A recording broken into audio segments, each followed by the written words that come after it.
Welcome to our channel, where we bring you the most inspiring and life-changing stories. Today, you are about to hear a story that is not just about success. It is about struggle, pain, determination, and the power of never giving up.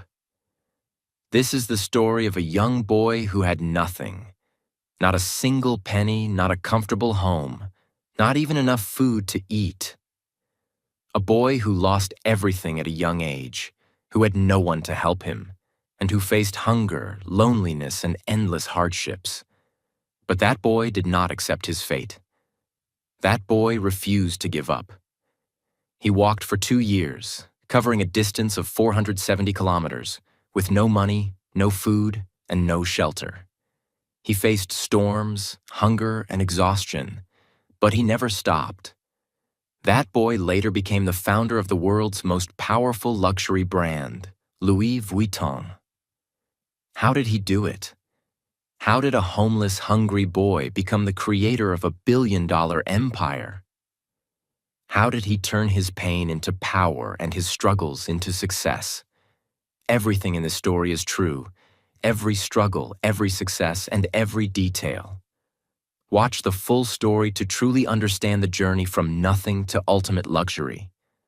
Trust me, you won't regret it. This story isn't just inspiring. It's a powerful way to improve your English. With engaging storytelling, rich vocabulary, and real-life lessons, you'll learn naturally while enjoying an incredible journey. Now let's begin from the very start. In the year 1821, in a small village called Angers, France, a baby boy was born into a poor family. His name was Louis Vuitton, but life did not welcome him with comfort or wealth. From the moment he was born, he was surrounded by hardship.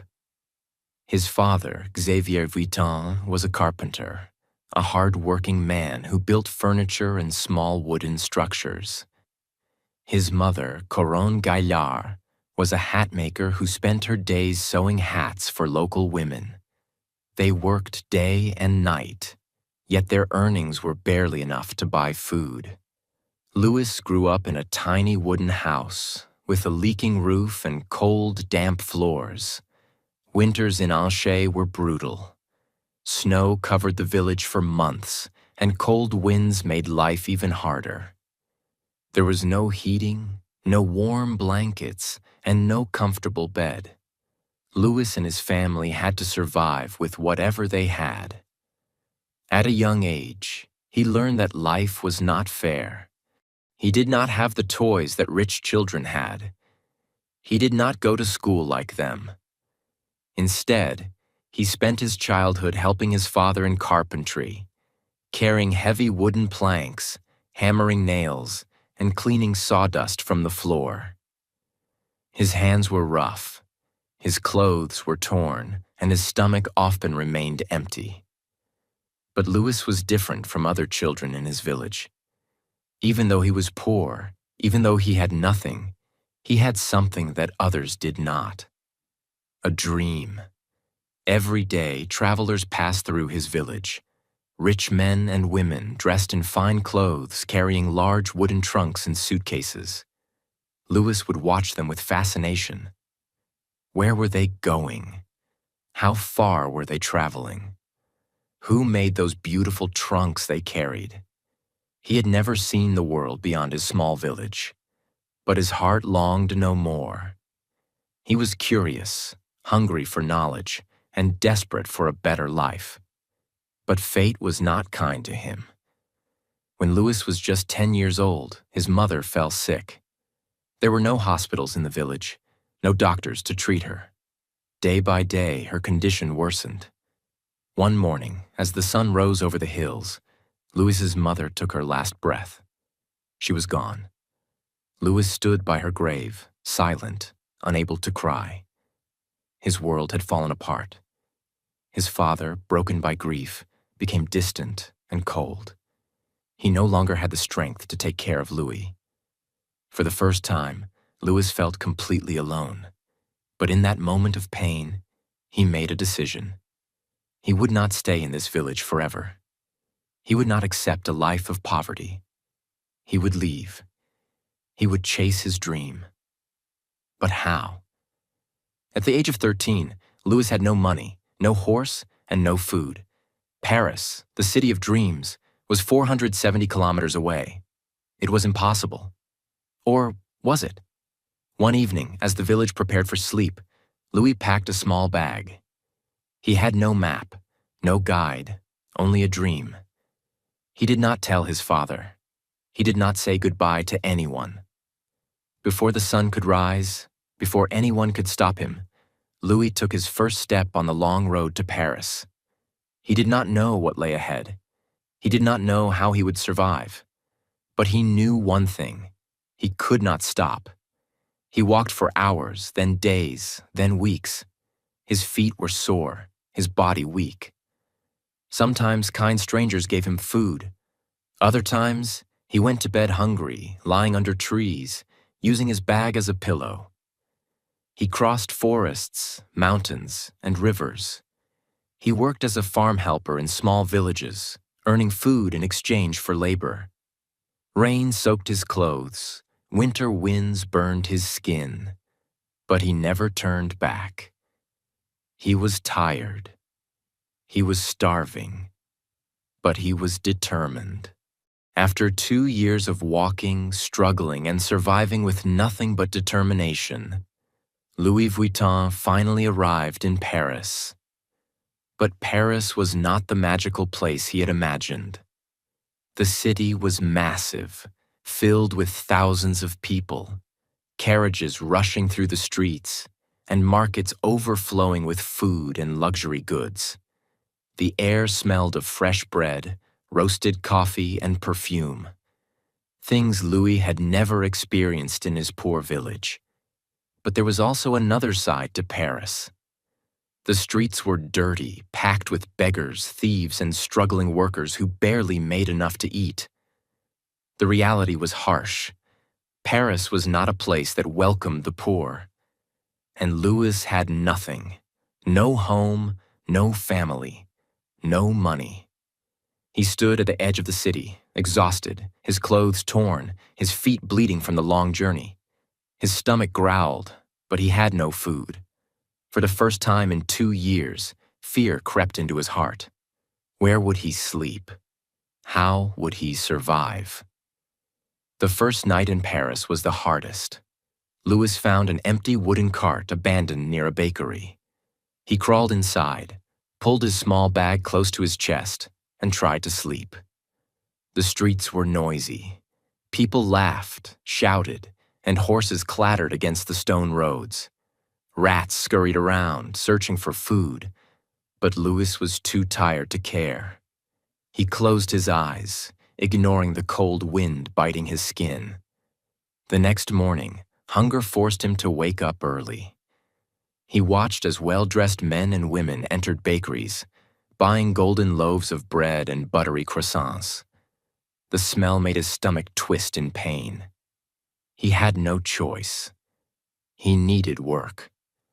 Louis walked from shop to shop asking for a job, but every time the answer was the same. No experience, no work, no connections, no chance, no money, no food. Paris was cruel to those who had nothing. Days passed, and Louis grew weaker. He ate scraps from the market, picking up leftover bread from the ground when no one was looking. His body ached. His clothes were dirty. He had never felt so alone. But he refused to give up. One evening, as the sun set over the city, Louis noticed a man struggling to carry a large wooden trunk into a shop. The man was sweating, his hands shaking from the weight. Without thinking, Louis ran forward and grabbed the other side of the trunk. The man looked at him in surprise but said nothing. Together, they lifted the trunk inside. The shop was unlike anything Louis had ever seen.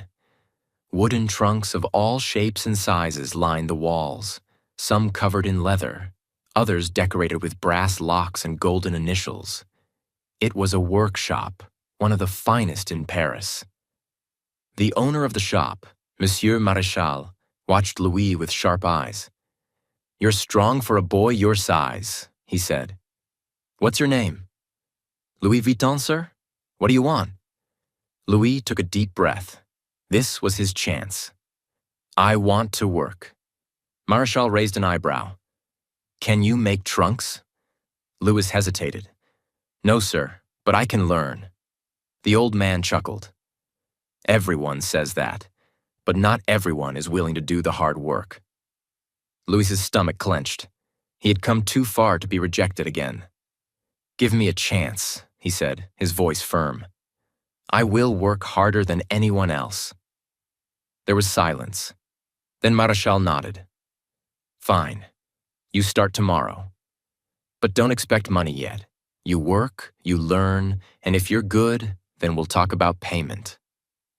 Louis bowed. "Thank you, sir." He had done it. He had found a place to work. But this was only the beginning. The next morning, Louis arrived before sunrise. The workshop was freezing. The scent of fresh wood and glue filled the air. Tools were scattered across wooden tables: hammers, saws, chisels, and needles for stitching leather. Louis was assigned to sweep the floor, fetch tools, and clean up after the workers. At first, he didn't mind. He was just happy to be inside, away from the cold streets. But weeks passed, and he was still only doing basic tasks. He wanted to build. He wanted to create. One evening, after everyone had left, Louis stayed behind. He picked up a small wooden panel and began practicing. He hammered, carved, and stitched, imitating the work he had seen during the day. The next morning, Maréchal noticed the piece. He lifted it, examining the clean edges and precise stitches. "Did you make this?" he asked. Louis nodded, nervous. Maréchal didn't smile, but he didn't scold him either. "From now on, you stay after work. I'll teach you."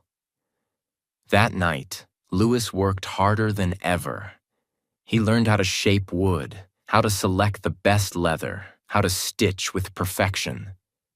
He watched the master craftsmen memorizing their every move. Months turned into years. He was no longer just an apprentice. He was becoming a craftsman, and people started to notice. By the time Louis was 20 years old, his hands were no longer those of a poor village boy. They were the hands of a skilled artisan. He was faster than the other workers, more precise in his craftsmanship, and more creative with his designs. Nobles and wealthy customers began requesting him by name. "I want my trunk made by Vuitton." "That boy makes the finest trunks in Paris." His reputation grew. He was no longer just a poor worker. He was someone valuable. One day, a woman entered the shop. She was elegant, wearing a luxurious silk gown and a pearl necklace. But it was her name that changed everything. She was Empress Eugénie, the wife of Napoleon III, the ruler of France. She was not just another wealthy customer. She was royalty. Her silk gown shimmered under the golden chandeliers of the workshop. Her diamond earrings sparkled as she glanced around, unimpressed by the ordinary trunks lining the walls. But when her gaze fell upon Louis, her sharp eyes narrowed. "Are you the young craftsman they call Vuitton?" she asked, her voice smooth but commanding. Louis swallowed hard. He had worked for years, perfecting his skills, but nothing had prepared him for this moment. "Yes, Your Majesty," he replied, bowing slightly. She studied him for a moment, then turned to Monsieur Maréchal, the workshop's owner. "I need a trunk, but not just any trunk," she said. "I travel often, and my trunks are too heavy, too impractical. I want something elegant yet functional, something no one has ever seen before." Louis's mind raced. This was his chance. If he impressed the Empress, his name would spread through the entire country. But if he failed, he would lose everything. Louis had seen the problems with traditional trunks.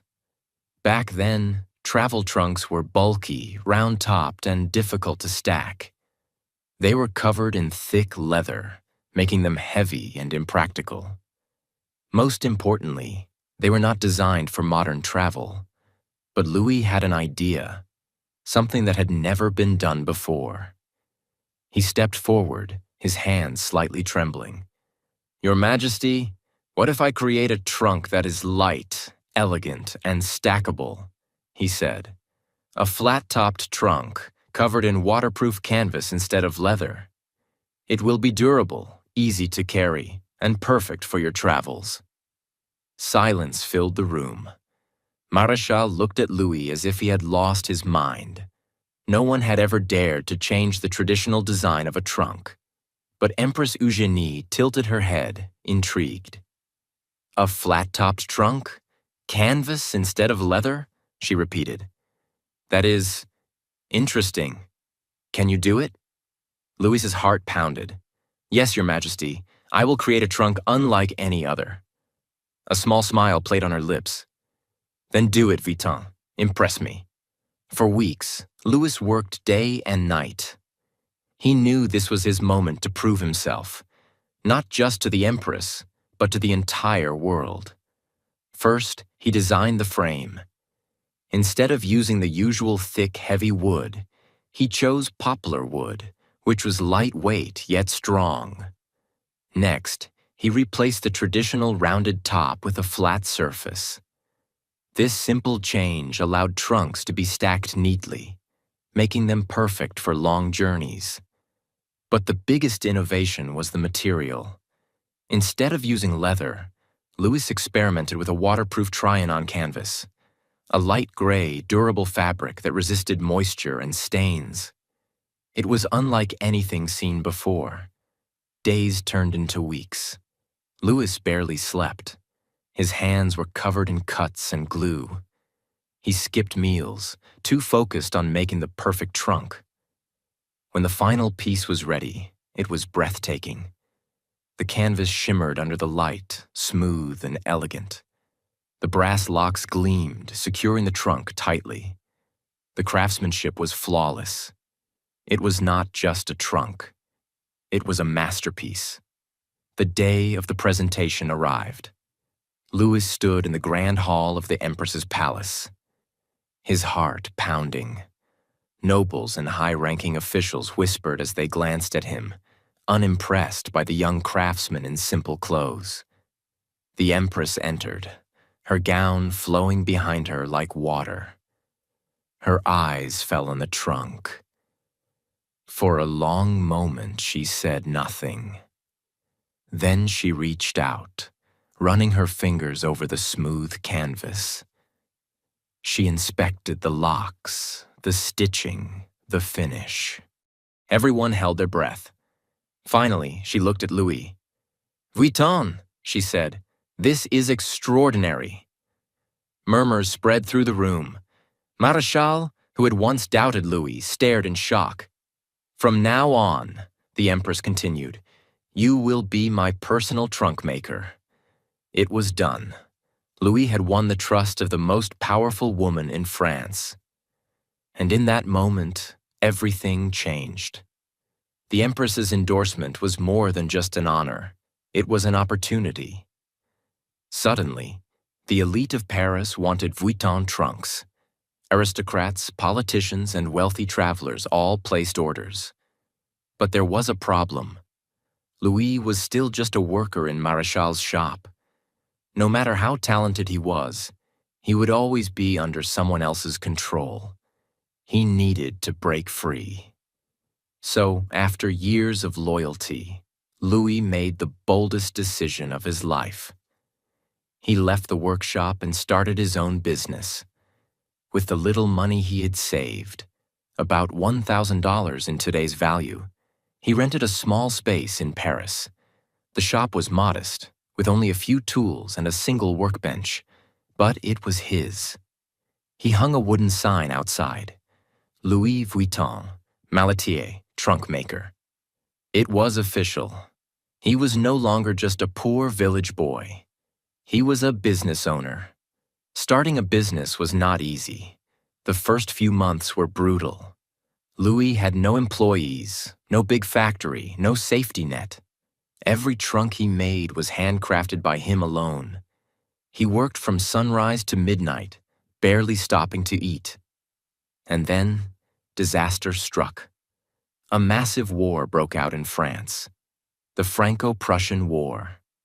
The streets of Paris turned into battlefields. Wealthy customers fled the city, factories shut down, businesses collapsed. Suddenly, no one was buying luxury goods. Louis's shop, which had been growing, now stood empty. The orders stopped. The money stopped. He was on the edge of bankruptcy. For months, he fought to keep his business alive. He sold some of his tools, cut down on materials, and worked harder than ever. But no matter how much he tried, he was running out of time. If things didn't change soon, he would lose everything he had built. Then, just when all hope seemed lost, something unexpected happened. The war ended. And when peace returned, a new era began. People wanted to travel again. They wanted style, elegance, and innovation.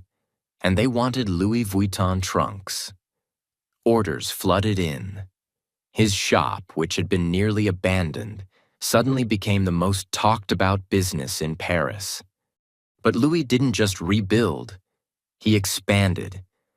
In 1871, he opened a brand new workshop in Agnières, just outside Paris.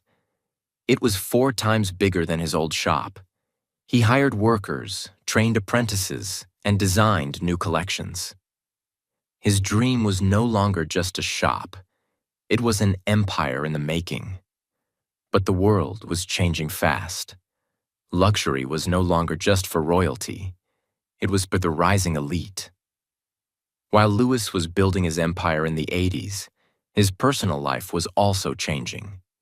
He married Clémence Émilie Pariot, a strong and supportive woman who believed in his dreams. She was not just his wife. She was his partner. They had a son, Georges Vuitton, who later expanded the business. But success came at a cost.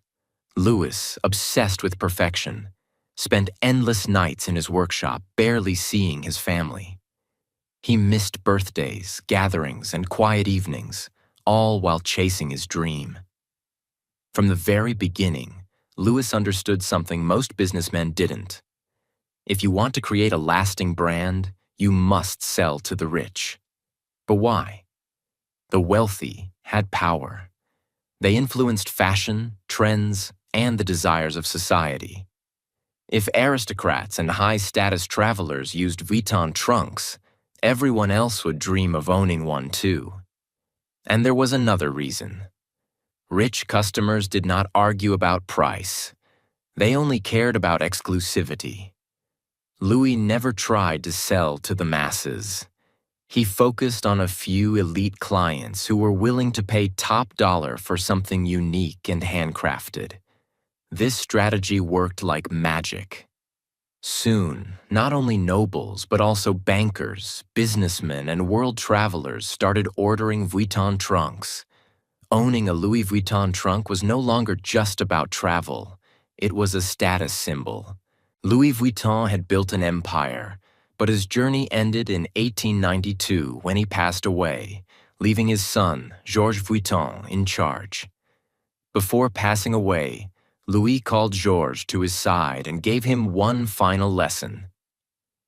Never sell cheap, never sell to the masses.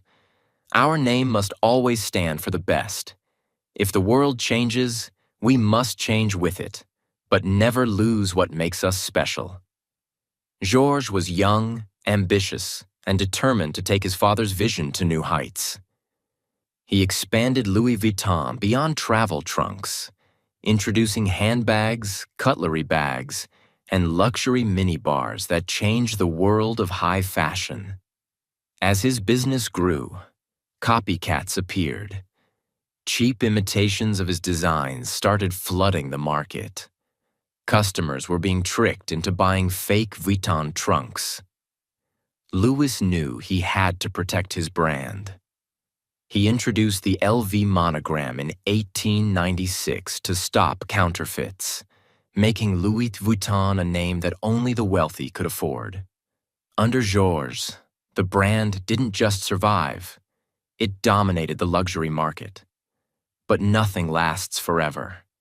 Georges was aging. The empire was growing too big for one man. The world was changing fast. Automobiles, airplanes, and a new era of fashion were emerging. For decades, Georges had worked endlessly to expand the Louis Vuitton brand. He introduced leather handbags and accessories that became a status symbol. He opened stores internationally, making Louis Vuitton a global name. He protected the brand's exclusivity, ensuring that LV remained a luxury reserved for the elite. But in the 1930s, Georges faced his greatest challenge yet. His health began to fail. Years of stress, constant innovation, and global expansion had taken a toll on his body. By 1936, Georges Vuitton passed away, marking the end of an era. The question now was, who would continue the empire? This was when Gaston Louis Vuitton, Georges' son, stepped forward. Gaston Louis Vuitton had grown up surrounded by luxury, design, and craftsmanship. From a young age, he had watched his father expand the brand, and now it was his turn. But the world was different now.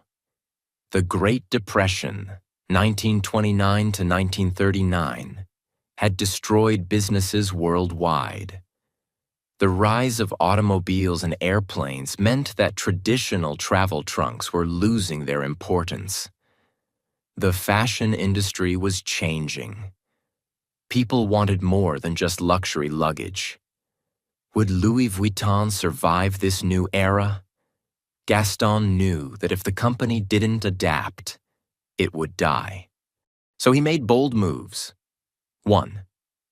Expanding beyond travel bags. Under Gaston, Louis Vuitton introduced small leather goods, purses, and accessories. 2. Creating luxury handbags.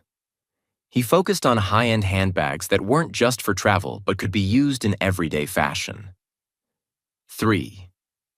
Innovating in design. He experimented with new styles, making Louis Vuitton more fashion-forward. But before he could push his vision further, World War II erupted, putting everything at risk. During World War II, 1939 to 1945, France was occupied by Nazi Germany. The country was in chaos, businesses were shutting down, and luxury brands were struggling to survive. Gaston Louis Vuitton had to make a choice: either close the business or find a way to keep it running. To survive, Louis Vuitton worked with the German-occupied French government. This was a controversial decision, and for years, this part of Louis Vuitton's history remained hidden. It wasn't until decades later that reports revealed the brand's ties to the Nazi government. But despite the war, Louis Vuitton survived. And when the war ended, Gaston Louis focused on rebuilding the brand's image. But this wasn't easy. After World War II, Europe was in economic ruins. The luxury market was weak, and people weren't thinking about expensive handbags or designer luggage. But Gaston knew one thing: the rich always find a way to stay rich. Even in difficult times, the wealthy elite still wanted luxury. So, Louis Vuitton focused on exclusive, high-quality products that only the wealthiest people in the world could afford. This strategy worked, and by the 1950s, Louis Vuitton was back on top. During this time, Louis Vuitton introduced some of its most famous handbags, including the Speedy bag, designed for fashionable women on the go; The keep-all bag, a stylish modern alternative to traditional luggage. The Noé bag, originally made for carrying champagne bottles in luxury. Louis Vuitton was no longer just a travel brand. It had become a fashion icon. But Gaston Louis was getting older. Who would take the empire into the next generation? By the 1960s, Louis Vuitton had grown into one of the most respected luxury brands in the world. But the world was moving faster than ever. New fashion trends were emerging. The wealthy class was expanding. Competition in luxury was increasing. Gaston Louis knew the company needed fresh ideas. So he brought in his son-in-law, Henri Racamier, to help modernize the business. Henri was a brilliant businessman with a vision. He believed that Louis Vuitton could become bigger than ever. His goal? Turn Louis Vuitton into the most powerful luxury brand in history. And this decision would change everything. By the late 1970s and early 1980s, Louis Vuitton was already an established luxury brand, known for its exclusive luggage, handbags, and accessories. But it was still operating like a traditional family business. The world was changing, and if Louis Vuitton wanted to dominate, it needed a new strategy, a new vision, and a new kind of leadership. This was when Henri Racamier stepped in. Henri Racamier wasn't a designer, and he wasn't a traditional businessman. He was a visionary. When he took control of Louis Vuitton, he saw one thing clearly. This wasn't just a brand. It was an untapped gold mine waiting to explode into a billion-dollar empire. But there was a problem. At that time, Louis Vuitton was selling only to a small group of elite customers in Europe. It was respected but not yet a global powerhouse. So Henri made bold, risky moves that would change the history of luxury forever. 1. Expanding to the richest markets. Instead of just selling in France, he pushed into the US, Japan, and the Middle East, places where the wealthiest people in the world were hungry for luxury. 2. Raising the prices. Henri knew one thing. The more expensive an item is, the more people desire it. He increased prices to levels that only the rich could afford. A Louis Vuitton handbag wasn't just an accessory. It was a symbol of status. 3. Luxury shopping experience. Louis Vuitton stores were no longer simple shops. They became palaces of luxury where customers felt special. Every store had private shopping areas, champagne service, and VIP treatment. But this was just the beginning. Louis Vuitton wasn't trying to sell to everyone. The brand targeted the top 1% of the world. The millionaires, billionaires, celebrities, and royalty. This was why they introduced limited edition bags, exotic leather products, and even private made-to-order collections. Some of the most exclusive Louis Vuitton products included crocodile skin handbags. Some LV bags are made from real crocodile leather, which makes them extremely rare and expensive. Prices for these bags start at $50,000 and can go up to $100,000 or more. Python and ostrich skin bags. These bags are handcrafted using python, ostrich, and other exotic skins, making them not just accessories but collector's items. Custom mini bars and cutlery bags. Louis Vuitton even introduced luxury mini bars and cutlery bags for the ultra-rich, designed to be used in private jets and yachts. These items could cost hundreds of thousands of dollars. Unzippable travel trunks. One of the most iconic LV products is the custom-made travel trunk, which can cost up to $500,000 depending on the customization. But there was one problem. When a brand becomes too exclusive, counterfeiters start trying to copy it. As Louis Vuitton's popularity grew, fake LV bags flooded the market.